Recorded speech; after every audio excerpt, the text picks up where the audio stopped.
இசைமதி வலையிலே பார்த்து கொண்டிருக்கிற அனைத்து உறவுகளுக்கும் வணக்கம். நான் உங்கள் இசைமதி வாணன். இந்த காணொலியில் நம்ம எதை பற்றி பேச இருக்கோம் அப்படின்னு பார்த்தீங்கன்னா, அண்ணன் சீமான் அவர்கள் திடீர்னு ஒரு ஆலய நுழைவு போராட்ட அறிவிப்பை கொடுத்துருந்தாங்க. ஒரு வாரத்துக்குள்ளே இந்த ஆலய நுழைவு, அது எந்த ஆலய நுழைவு போராட்டம் அப்படிங்கிறத பற்றியும், அவர் அந்த ஆலய நுழைவு போராட்டம் அறிவித்ததனோட விளைவு இன்றைக்கு இந்து சமய அறநிலையத்துறை அமைச்சர் அந்த கோயிலுக்குள்ளே ஒரு வாரத்துக்குள்ளே எல்லா மக்களும் சாமி கும்பிடுவதற்கு ஏதுவாக அந்த ஆலயம் திறக்கப்படும் அப்படிங்கிற ஒரு அறிவிப்பை வெளியிட்டிருக்காங்க. சீமான் அவர்கள் கோரிக்கை வைத்த உடனே இந்த அரசு பணிஞ்சிருச்சா, இல்லை நீதிமன்ற உத்தரவை மதிக்காத இந்த அரசை சீமான் எப்படி கட்டுப்படுத்தினார் அப்படிங்கிற பார்த்து தான் இந்த காணொலியில் விரிவாக பேச போகிறோம். வாங்க காணொலிக்குள்ள போகலாம். அரசியல் நம்ம தலையிடணும், இல்ல அரசியல் நம்ம வாழ்க்கையில தலையிடும். விழுப்புரம் மாவட்டம் மேல்பாதி, இந்த ஊர் எல்லாருக்கும் நினைவு நினைக்கிறேன். சரியாக ஒரு ஒன்றரை ஆண்டுகளுக்கு முன்னாடி பார்த்தீங்கன்னா, அங்கே இருக்கக்கூடிய அருள்மிகு தர்மராஜா திரௌபதி அம்மன் திருக்கோயிலில் ஒரு சின்ன பிரச்சனை. ஒரு சமூகத்தின் மக்களை அங்கே சாமி கும்பிட விடலாமல் பண்ணிட்டாங்க. அப்படி உள்ளே போன அந்த தம்பிகளை அடிச்சிட்டாங்க அப்படின்லாம் ஒரு சின்ன கலவரம் போல் ஒரு செய்தி பரப்பப்பட்டுச்சு. அப்புறம் என்னென்னு விசாரிக்கிற போது, ஆமாம் இங்கே சாமி கும்பிட வரக்கூடாது, ஒரு சமூகம் இன்னொரு சமூகத்தை தடுக்கிறது அப்படின்னு சொன்னாங்க.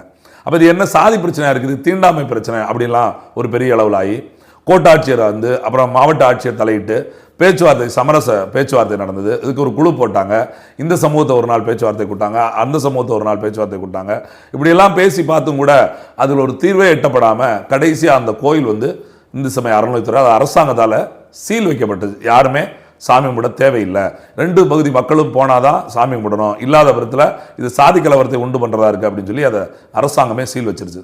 ஆனால் உண்மையிலேயே நடந்தது என்ன அப்படின்னு பார்க்குற போது, தடுத்த மக்கள், ஒரு சமூக மக்களை உள்ளே வரக்கூடாதுன்னு சொல்கிறாங்களே, அந்த மக்கள் என்ன சொல்கிறாங்க அப்படின்னு பார்த்தா, இது எங்களுக்கு சொந்தமான கோயில், குலதெய்வம் அப்படின்னு சொல்லுவோமே அது மாதிரியான கோயில், எங்கள் ஊரில் இருக்க மற்ற கோயிலுக்கெல்லாம் எல்லா சமூகமும் வர்றதுக்கு நாங்கள் தயாராக தான் இருக்கோம், இந்த கோயிலை எதிர் சமூகம் மட்டும் இல்லை எங்களோட சமூகமே பக்கத்து ஊரில் இருந்தால் கூட அவங்க கூட வரமாட்டாங்க, இதை நாங்களே வரி போட்டு கொண்டாடுகிற கோயில், எங்களோட குலதெய்வம் போல், இதுக்கு இந்து சமய அறநிலையத்துறையோ அரசாங்கமோ அந்த சமூகம் இந்த சமூகம் சொல்லி வேற்று சமூக மக்கள்கிட்டயோ நாங்கள் பணம் வாங்குறது கிடையாது. அதுபோல் கிட்டத்தட்ட 20-30 வருஷமாக எங்களுக்குள்ள சாதி சண்டை அப்படின்னு ஒன்றும் கிடையாது. இப்போ எதிர்த்தரப்பில் நாங்கள் வரக்கூடாதுன்னு சொன்ன மக்களும் கூட இங்கே சாதி பார்க்குறாங்க அப்படின்லாம் எங்கேயுமே அவங்க கம்ப்ளைண்ட்டும் பண்ணலை, கோயிலுக்குள்ள விடலை. இவ்வளோ நாள் இல்லாத பழக்கமாக திடீர்னு ஏன் வந்தீங்க அப்படின்னு ஒரு பகுதி கேட்க, அதே ஒரு பகுதி தூக்கி எடுத்துகிட்டு போக இன்னைக்கு இருக்கிற சமூக வலைதளங்கள் மூலமாக அது வந்து மிகப்பெரிய தீண்டாமை, இங்கே சாதி கொடுமை இருக்குது, ஒரு சாதியை கோயிலுக்குள்ள விட மாட்டுக்காங்க அப்படிங்கிற அளவுக்கு கட்டமைச்சிட்டாங்க. மற்றபடி நாங்கள் அப்படிலாம் கிடையாது, எங்களோட விளைநிலங்களில் அவங்க வேலைக்கு வர்றாங்க, அவங்களோட விளைநிலங்களுக்குள்ள நாங்களும் வேலைக்கு போகிறோம், நாங்கள்லாம் தாயா பிள்ளை தான் இருக்கோம் அப்படின்னு சொல்லி அந்த சமூகத்தில் கோயிலுக்குள்ள வரக்கூடாதுன்னு தடுத்த சமூகத்தின் பெண்களே இப்படி பேசுகிறாங்க. சூழல் இப்படி இருக்கிற போது இது ஏன் திட்டமிட்டு இப்படி சித்தரிக்கப்பட்டுச்சா, இல்லை உண்மையிலே கோயிலுக்குள்ள தான் விடலை அப்படின்னா அந்த கோயிலுக்குள்ள விடுறதுக்கு என்ன வழி அப்படிங்கிறத பற்றிலாம் அரசு பேசாமல் கோயிலை சீல் வைக்க வேண்டிய அவசியம் என்ன வருது அப்படிங்கிற கேள்வி எல்லாருக்குள்ளே தூக்கி நின்றுச்சு. அதுதான் உயர்நீதிமன்றத்தில் வழக்கு தொடுக்கப்பட்டுச்சு. அங்கே விசாரணைக்கு போகுது உயர்நீதிமன்றம் என்ன சொல்லியிருந்தாங்க அப்படின்னு பார்த்தீங்கன்னா, ஒரு சீக்கிரமே இந்த கோயிலை திறப்பதற்கு ஏற்பாடு பண்ணணும் அப்படின்னு சொல்லியிருந்தாங்க. அதற்கு தமிழக அரசு சார்பில் அளிக்கப்பட்ட பதில, கோயில் ஏற்கனவே திறக்கப்பட்டுச்சு, காலை 6 மணிலேருந்து 7 மணி வரைக்கும் தினந்தோறும் எல்லா மக்களும் பொதுமக்கள் எல்லாம் சாமி கும்பிடுறதுக்கு அங்கே வழிவகை செய்யப்பட்டிருக்குது அப்படின்னு ஒரு பதில் மனுவை அவங்க தெரிவிச்சிருந்தாங்க. அப்போ இந்த பதில் மனு ஒப்புக்கொள்ளப்பட்ட பிறகு உண்மையிலே கோயில் திறக்கப்பட்டுச்சா, மேல்பாதியில் இருக்கக்கூடிய தர்மராஜா இந்த திரௌபதி அம்மன் அப்படின்னு சொல்லக்கூடிய இந்த கோயில் திறக்கப்பட்டதா, அனைத்து சமூக மக்களும் அங்கே வழிபாடு நடத்துவதற்கு சாமி கும்பிடுறதுக்கு இந்த அரசாங்கங்கள் ஏற்பாடு செய்திருக்கிறதா அப்படின்னு பார்த்தா உண்மை அதுவல்ல.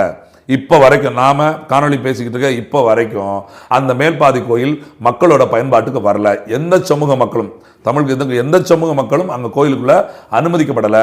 உயர்நீதிமன்றத்திலேயே தமிழக அரசு ஒரு பொய்யான தகவலை தான் கொடுத்துருக்கு அப்படிங்கிறதா உண்மை. இந்த செய்தி நாம் தமிழர் கட்சியோட தலைமை ஒருங்கிணைப்பாளர் அண்ணன் செந்தமிழன் சீமான் அவர்கள் கவனத்துக்கு வந்த பிறகுதான் அவங்க 2 நாளைக்கு முன்னாடி ஒரு அறிக்கையை வெளியிட்டாங்க. என்னவா சொன்னாங்க அப்படின்னு பார்த்தீங்கன்னா, ஆலய நுழைவு போராட்டத்தை நாம் தமிழர் கட்சி கூடிய விரைவில் முன்னெடுக்க இருக்கிறது. ஏன் ஆலய நுழைவு போராட்டம் அப்படின்னு பார்த்தா, உயர்நீதிமன்றத்தில் இந்த அரசாங்கம் கோயில் திறந்து காலை 6 மணிலேருந்து 7 மணி வரைக்கும் மக்கள் பயன்பாட்டுக்கு இருக்குன்னு சொல்லி ஒரு பொய்யான தகவலை உயர்நீதிமன்றத்தை கொடுத்துட்டு, உயர்நீதிமன்றம் உத்தரவிட்ட பிறகு கூட சராசரியாக 1 ஆண்டு காலமாக அந்த கோயில் திறக்கப்படாமல் மக்கள் பயன்பாட்டுக்கு கொண்டு வரப்படாமல் இருக்கிறது. இது சமூக அநீதி, சமூக நீதின்னு சொல்லிக்கொண்டிருக்கிற இந்த திராவிட மாடல் ஆட்சியோட சமூக அநீதி. நீதிமன்றத்தை ஏமாத்துறாங்க. அதனால கூடிய விரைவில் நாம் தமிழர் கட்சி சார்பா ஆலய நுழைவு போராட்டத்தை விழுப்புரம் மாவட்டத்தில் கூடிய மேல்பாதி கிராமத்தில் இருக்கிற தர்மராஜா திரௌபதி அம்மன் கோயில நாம் தமிழர் கட்சி நடத்த இருக்கிறது அப்படின்னு சொல்லி ஒரு அறிக்கை விட்டிருந்தாங்க.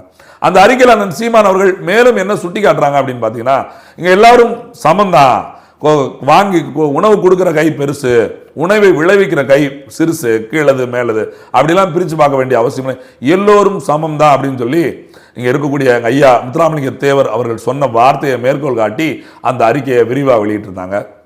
இன்னும் சொல்ல போனா சமூக நீதி பேசக்கூடிய இந்த அரசாங்கம், அதாவது அண்ணன் சீமான் அவர்கள் அந்த அறிக்கையில் சொல்லியிருக்குது, சமூக நீதி பேசக்கூடிய இந்த தமிழ்நாடு திராவிட மாடல் அரசாங்கமானது பள்ளிகளில் மாணவர்கள் எண்ணிக்கை குறைஞ்சிருச்சுன்னா அந்த பள்ளியை மூடுறதும், இப்படி ஒரு கிராமத்தில் ஏதோ ஒரு இடத்துல சண்டை வந்துருச்சு, ரெண்டு சமூகத்துக்கு இடையில சாமி மூடுறது சிக்கல் வந்துருச்சுன்னா அவங்களை அழைத்து பேசி அந்த சிக்கலை சரி பண்ணி, கோயில் எல்லாருக்கும் பொதுவானது, இங்க என்ன சிக்கல் இருக்கு, எல்லாரும் சாமி மூடுறதுக்கு என்ன வழி அப்படின்னு சமரச பேச்சுவார்த்தை நடத்தி அந்த கோயிலை திறந்து மக்கள் பயன்பாட்டுக்கே கொண்டு வர விடுறது இல்லாம, சண்டை வந்த உடனே கோயிலை மூடி விட்டுறது, பள்ளிக்கூடத்தில் பிள்ளைங்கள் பள்ளிக்கூடத்தை மூடி விட்டுறது, இப்படியான செயல்களை செய்வது ஒரு அறமும் ஆகாது, அது ஒரு நல்ல அரசோட பணி ஆகாது.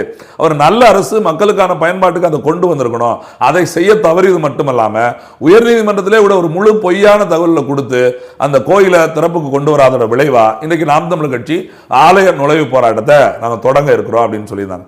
அண்ணன் எந்த நேரத்தில் சொன்னாங்களா என்னன்னு தெரியல, காலையிலே விடுவிடுன்னு தொலைக்காட்சியில் சேகர்பாபு வந்து நிற்கிறார். சேகர்பாபு யாருன்னு தெரியும், ஏற்கனவே சாதிவாரி கணக்கெடு எடுக்கணும் அப்படின்னு சொல்லி வேல்முருகன் அவர்கள் சட்டமன்றத்தில் பேசுகிற போது துள்ளி குதிச்சு வந்தவர், நீ எல்லாம் முந்திரி கொட்டையா அப்படின்னு ஒருமையில பேசினவர். காரணம், அண்ணன் வேல்முருகனே சொல்லியிருந்தார், தமிழருடைய சாதிவாரி கணக்கெடுப்பை எடுக்கணுமா, எதுக்கு சேகர்பாபுக்கு துடிக்குது, ஏன் துடிக்குது, தமிழர்கள் சாதிவாரி கணக்கு தமிழர்களோட சாதிவாரி கணக்கெடுப்பை எடுப்பதுக்கு தெலுங்கன் சேகர்பாபுக்கு ஏன் துடிக்குது அப்படிங்கிற மீனிங்ல தான் அவர் அந்த கேள்வியெல்லாம் எழுப்பியிருந்தார். அதே சேகர்பாபு தான் இந்து சமய அறநிலையத்துறை அமைச்சராக இருக்கிறது நமக்கு தெரிஞ்சதான். அந்த சேகர்பாபு இன்றைக்கு இப்போ காலையில் வந்து தொலைக்காட்சி முன்னாடி என்ன சொல்றாங்க அப்படின்னு பார்த்தீங்கன்னா, ஒரு வாரத்தில் அந்த மேல்பாதி கொடுத்த அந்த ஆலயம் கோயிலானது திறக்கப்பட்டு மக்கள் பயன்பாட்டு கொண்டு வரப்படும். இதை வச்சு அரசியல் செய்ய வேண்டிய வேலை இங்கே யாரும் பார்க்க வேண்டாம். இது அண்ணன் சீமான் ஒரு அறிக்கை கொடுத்தாருல, ஆலய நுழைவு போராட்டம் பண்றோன்னு, அதுதான் சொல்ற வர்றாங்க. இதை வச்சு நாங்கள் அரசியல் பண்ண வேண்டிய அவசியம் யாருக்கும் தேவையில்லை. அங்க மக்கள் சிக்கல் இருக்காங்க, அதை பிரச்சனையை பேசி தீர்க்கிறதா அரசாங்கம் பார்த்துக்கிட்டு இருக்குமா, இப்படி திடீர்னு திறந்து விட்டு பிரச்சனையை அதிகப்படுத்திட முடியுமா? இது மாதிரி கிட்டத்தட்ட சேலத்தில் மட்டுமில்ல, சேலம் மாவட்டம் அப்படின்னு தமிழ்நாடு முழுக்க 40 கோயில் இருந்துச்சு. இப்போ ஒவ்வொன்றா பேசி தீர்த்துட்டு வந்துகிட்டு இருக்கோம் அப்படிங்கிற ரீதியில் ஒரு அறிக்கை, ஒரு பேட்டியை நேர்காணல பத்திரிகையாளர்கிட்ட கொடுத்திருக்காரு. நாம சேகர்பாபுட்ட ஒரு கேள்வி எழுப்ப வேண்டியிருக்கு. இந்த பிரச்சனை நீதிமன்றத்துக்கு போய் நீதிமன்றத்தில் விசாரணை நடைபெற்று கோட்டாட்சியர் மாவட்ட ஆட்சியரோட விசாரணையின் முடிவு நீதிமன்றத்துக்கு அனுப்பப்பட்டு நீதிமன்றம் மக்கள் பயன்பாட்டுக்கு அந்த ஆலயத்தை கொண்டு வரணும்னு சொல்லி ஒரு வாரத்துக்கு முன்னாடி அவர் சொன்ன ஒரு வாரத்தில் பதில் கொடுத்துருக்கீங்க. கிட்டத்தட்ட ஒரு வருஷத்துக்கு முன்னாடி காலையில் 6 மணிலிருந்து 7 மணி வரைக்கும் மக்கள் பயன்பாட்டுக்காக அந்த ஆலயம் திறந்து வைக்கப்பட்டு கோயில் திறந்து வைக்கப்பட்டிருக்கும் அப்படின்னு சொல்லி சேகர்பாபு அவர்களே உங்க அரசாங்கம் தான் பதில் கொடுத்திருக்கு. ஒரு வருஷமா அப்படி சொல்லிட்டு கோயிலை திறக்காம இருக்கீங்களே, இதுதான் நீங்க பண்ற ஆட்சி நடத்துற உங்களுக்கு லட்சணமா? உண்மையிலே மக்கள் பயன்பாட்டு கொண்டு வரணும், மக்களை பிரச்சனை இல்லாம பாதுகாக்கணும், அதை தீர்த்துல வச்சிருக்கணும். இன்னைக்கு ஓராண்டு காலமா பூட்டி வச்சிருக்க நிலைமை என்ன தெரியுமா? அந்த ஒருத்தர் வேண்டாம் உள்ள வரக்கூடாதுன்னு ஒரு சமூகம் சொல்லுச்சுல, அந்த சமூகம் இன்னும் கொலவெறியில இருக்கும். இவங்க வந்ததுனால தான் பிரச்சனை ஆகி நம்ம கூட கோயிலுக்கு போக முடியாம இருக்கணும். இன்னொரு சமூகம் போக முடியாம இருக்கல, அந்த சமூகம் இன்னும் என்னடா இப்படி பண்ணிக்கிட்டு இருக்காங்க, அப்ப என்ன அவங்க என்ன பெரியவங்களா, நம்ம உள்ளே விட மாட்டாங்களா அப்படின்னு அவன் நினைச்சிட்டு இருப்பான். அப்புறம் ரெண்டு சமூகத்துட்டு நீங்க கொம்பு சீ விடுற வேலையை செய்யறீங்களா? சீக்கிரமே பேச்சுவார்த்தை நடத்தி நீதிமன்றம் சொன்னது போல ஓராண்டை திறந்து விட்டுருந்தா இந்த பிரச்சனை எங்க வரப்போகுது? இந்த மக்களுக்குள்ள சிக்கலே இல்லையே. அரசாங்கம் சரி செய்ய நினைச்சிருந்தா நீங்க எப்பயில பண்ணிருக்கணும். நீங்க செய்யாத சரி செய்யறதுக்கு தான் அரசியல் இருக்குது. இந்த அரசியல் ஒண்ணு இருக்க போய் தானங்க நீங்க ஆட்சிக்கு வந்திருக்கீங்க. ஏன் உங்க முதலமைச்சர் சொன்னது இல்லையா, எதிர்கட்சிகள் எல்லாம் அரசியல் செய்யாமல் அவியலா செய்ய முடியும் அப்படின்னு சொல்லி எதிர்கட்சியா இருக்கும் போது எடப்பாடிக்கு பதில் கொடுத்தாரு ஸ்டாலின். யாவும் இல்ல, இப்ப நாங்க அரசியல் பண்ணாம இப்ப பொறியியல் பண்ணுவோமா? உங்க வீட்டுல சமையல் வேலைக்கு வந்திருக்கோம். ஏன்னா நீதிமன்றத்தில் கொடுத்த பொய்யான ஒரு தகவலை கொடுத்துட்டு அங்க ஆலயத்தை திறக்கல, கோயிலை திறக்கலன்னு சொல்லி திறக்கிறியா இல்ல நான் நுழைவான்னு கேட்டா உங்களுக்கு அரசியல் மாதிரி தெரியுதா? சரி வேண்டாம். இப்ப சீமான் கேட்கல, இவ்வளவு நாள் கேட்கல, இவ்வளவு நாள் நீங்க வாயை பேசல. இப்ப அவர் ஆலய நுழைவு போராட்டம் அறிவிச்ச உடனே இப்ப வந்து நாங்க ஒரே வாரத்தில் திறந்துருவோம், அது மக்கள் பயன்பாட்டு. ஏன் இப்ப பிரச்சனை முடிஞ்சு வச்சா? அதனால சீமான் அறிவிச்சோன்னு பிரச்சனை முடியுது. அப்ப ஏற்கனவே பிரச்சனை முடிஞ்சிருச்சு, அங்க சிக்கலே இல்ல. நீங்க அந்த மக்களுக்குள்ள சிக்கலை தொடர்ச்சியா கிண்டி விட்டு பெரிய அதுல குளிர்காயம் நினைக்க போய் தான் இத்தனை ஒரு வருஷமா அதை திறக்காம இருக்கீங்க. அதெல்லாம் உண்மை. சீமான் சொன்ன உடனே திறக்க வேண்டிய அவசியம் என்ன? சீமான் அவர்கள் அறிவிச்ச உடனே திறக்கிறேன்னு சொல்ல வேண்டிய அவசியம் என்ன? அப்ப நீங்க நடிச்ச நாடகம் முடிவுக்கு வந்துருச்சு. சீமான் மாதிரி ஒரு ஆண்மகன் அரசியல் எதிரி அவங்களுக்கு இல்லைன்னு வச்சுக்கோங்களேன், நீங்க இந்த நாடகத்தை நீங்க எத்தனை ஆண்டுகளுக்கு கொண்டு போவீங்க? இப்ப மக்கள் பார்க்க தானே செய்வாங்க. ஏன்னா நேற்று அவர் அறிவிக்காரு, இன்னைக்கு காலையில் அமைச்சர் சேகர்பாபு வந்து இப்படி திறக்கிறேன்னு சொல்றீங்க. அப்ப நீதிமன்றத்துக்கு கட்டுப்படாத நீங்க அரசியல் தானே கட்டுப்படுறீங்க. அப்புறம் அரசியல் செய்யாதீங்க. ஏன் ஆலய நுழைவு போராட்டத்தை ஈவே ராமசாமி நடத்தலையா? அப்பெல்லாம் நீங்க தான் முன்னோடியா கொண்டு வந்து நிப்பாட்டுறீங்கல்ல, உங்களோட வழிகாட்டியை கொண்டு வந்து நிப்பாட்டி உங்க தலைவர் பேசுறீங்களா, பெரியார் சொல்றீங்களா, ஆலய நுழைவு போராட்டம் அவர் நடத்தல. அப்ப ஆலய நுழைவு போராட்டம் எதுக்கு? அங்க என்ன நீதி மறுக்கப்பட்டுச்சோ, அநீதிகள் வழங்கப்பட்டுச்சோ, அந்த அநீதியை மறுத்து நீதி வழங்கணுங்க, அதுக்காக தான் ஆலய நுழைவு போராட்டம். அதை தானே அண்ணன் சீமான் அறிவிச்சிருக்காரு. இன்னும் போய் உங்கள்கிட்ட சொல்லாமலாம் போய் முட்டிட்டீங்களே கோயில, சீக்கிரத்தில் வருவேன் தானே சொன்னாரு. வருவேன்னு சொன்னதுக்கு இந்த திறந்துருச்சா கோயில? அப்ப உங்களுக்கு ஒரு அரசியலை இங்க சரியா செய்யலாம் சுட்டி காட்டுறதுக்கு ஒரு எதிர்க்கட்சி தேவைப்படுதுங்க. அதிமுக மாதிரி பம்மிட்டே இருக்கலாம் நினைக்கிறீங்களா?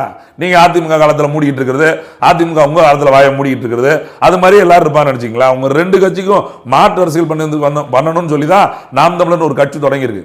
அதனாலதான் இன்னைக்கு ஒரு சரியான சுட்டி காட்டி, நீதிமன்ற தீர்ப்பை சுட்டி காட்டி, அதை நீங்க எப்படி ஏமாத்துறீங்க அதை சுட்டி காட்டி ஒரு அறிவிப்பு வெளியிட்டதுக்கு இவ்வளவு தொடர் நடுங்கி இன்னைக்கு வந்து பத்திரிகையாளர் முன்னாடி நிக்கிறீங்களா? நேர்காணல் கொடுக்குறீங்களா? திறந்துருவோம். இதில் வச்சு அடுத்தவெல்லாம் நீங்கள் எதுவும் பண்ண தேவையில்லை. நீங்கள் பண்ணுவீங்களா? நீங்கள் அந்த பிரச்சனை தூண்டி விட்டுட்டே இருப்பீங்க, நீங்கள் குளிர் காஞ்சிட்டே இருப்பீங்க, நாங்கள் வேடிக்கை பார்த்துட்டே இருக்க முடியுமா? உயர் நீதிமன்றத்தில் தவறான தகவலை கொடுத்ததற்கே உங்க மேல கோர்ட் நீதிமன்ற அவமதிப்பு வழக்கு தொடுக்கணும் தெரியுமா? அதான் அர்த்தம். நீதிமன்ற தீர்ப்பை அமல்படுத்து, செயல்படுத்து, இல்லைன்னா நான் ஆலயத்துக்குள்ள வருவேன் அப்படின்னு சொல்றதுல என்னங்க தப்பு? இதுல என்னங்க அரசியல்? என்னன்னா தொடர்ச்சியா தமிழக அரசு இது மட்டும் இல்லை, நான் ஏற்கனவே சொன்னது மாதிரி அண்ணன் சுட்டிக்கார பள்ளிக்கூடத்தில் பெண்கள் பிள்ளைகளோட வருகை கம்மியாக இருந்தால் பிள்ளை வருகை கூட்டுவதற்கு என்ன வேலை, அதை தானே பார்க்கணும். பெண்களுக்கு கரு விட முடியல, மகப்பேறு சிக்கல் இருக்கு அப்படின்னா அதுல உடல்ல சிக்கலா, உடம்புல சிக்கலா, உணவுல சிக்கலா, சுற்றுப்புறத்துல சிக்கலா, இயற்கையில சிக்கலா, அதை தானே சரி பார்க்கணும். நீ கருத்தரிப்பு மையமா திறந்து வைப்ப என்ன? சாராய கடையில் வியாபாரம் நடக்கலாம் மட்டும் எப்படி வியாபாரத்தை கூட்டுறதுன்னு சொல்லி மீட்டிங் போட்டு பேசுறீங்களா? அமைச்சரவை மீட்டிங்கு ஏன் வியாபாரம் குறைஞ்சு வச்சுன்னு கேட்குறீங்களா? கடை எங்கிருந்து மாத்தினா வியாபாரம் எங்க வச்சா கூட வரும்னு கேட்குறீங்களா? அது மாதிரி பிள்ளைகளை அதிகப்படுத்துறதுக்கு நீங்க கூட்டம் போடணும்ல. பெண்களோட கருவுற்றல் சிகிச்சை தடுப்பது, அதாவது அதுல இருக்க சிக்கலை குறைப்பதற்கு நீங்க கூட்டம் போடணும்ல.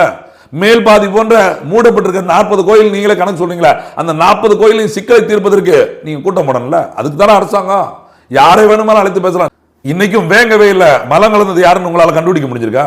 இவ்வளவு காவல்துறை வச்சிருக்கீங்க, உளவுத்துறை வச்சிருக்கீங்க, கடைசியில தண்ணி குடிக்கிற அவனே கலந்துக்கிட்டான்னு சொல்லி தான் நீங்க கொண்டு வந்து நிப்பாட்டுறீங்க. அப்ப உங்களோட லட்சணம் எப்படி இருக்குது? உங்களோட பாதுகாப்பு எப்படி இருக்கு? உங்களோட விசாரணை எல்லாம் எப்படி இருக்குது? எந்த ஒரு பிரச்சனையும் முடிக்காம நீர்த்து போக வச்சு அப்படியே நீட்டிச்சு கொண்டு போய் அதை அப்படியே பெருசா காட்டி அந்த பிரச்சனை குறுகிய காலத்தில் முடிச்சிட்டோம்னா அந்த மக்கள் ஒன்று சேர்ந்துருவாங்க, பிரச்சனை வராமல் போயிடும். அதை நீட்டிச்சு கொண்டு போயிட்டு நான் மக்களுக்குள்ள மூண்டு அந்த சண்டை பெருசாகி நீங்க அரசியல் குளிர்காயிருத்தான் நீங்க பண்றீங்க. அப்ப அதை உடைக்கணும், அதை தடுக்கணுங்கிறதுக்காக அண்ணன் சீமான் அவர்கள் அந்த அறிக்கையை கொடுத்தாரு. ஒரு அறிக்கைக்கே வேலை நடந்துருச்சா பாருங்க. இந்த மக்கள் கண்கூட பார்த்துட்டு தான் இருக்காங்க. இந்த அரசாங்கம் செய்கிற தவறுகள், நீங்க செய்யக்கூடிய வேலையெல்லாம் பார்த்துட்டு தான் இருக்காங்க. அதெல்லாம் 2026 எப்படி இந்த ஆலய நுழைவு போராட்டம் அறிவிச்ச உடனே உங்களை கோயிலை திறக்க வச்சாரோ அதுபோல இந்த மக்களுக்கு எதிராக சமூக நீதி பேசிட்டு சமூக அநீதி பண்ற திராவிட மாடல் அரசை வீட்டுக்கு அனுப்புறதுக்கும் மக்கள் தயாரா இருக்காங்க. அதுக்கு தான் அண்ணன் சீமான் அவர்கள் இத்தகைய அரசியலை கையில் எடுத்து பண்ணிட்டு இருக்காரு. 2026 நீங்க மேல்பாதி கோயில மட்டுமல்ல, அது போல மூடப்பட்டிருக்க அத்தனை கோயில், எத்தனை பள்ளிக்கூடங்கள் மூடப்பட்டிருக்கு, அதெல்லாம் திறப்பதற்கான விடிவுகளா 2026 மக்கள் வாக்களிப்பாங்க நினைக்க நம்புவோம். நன்றி.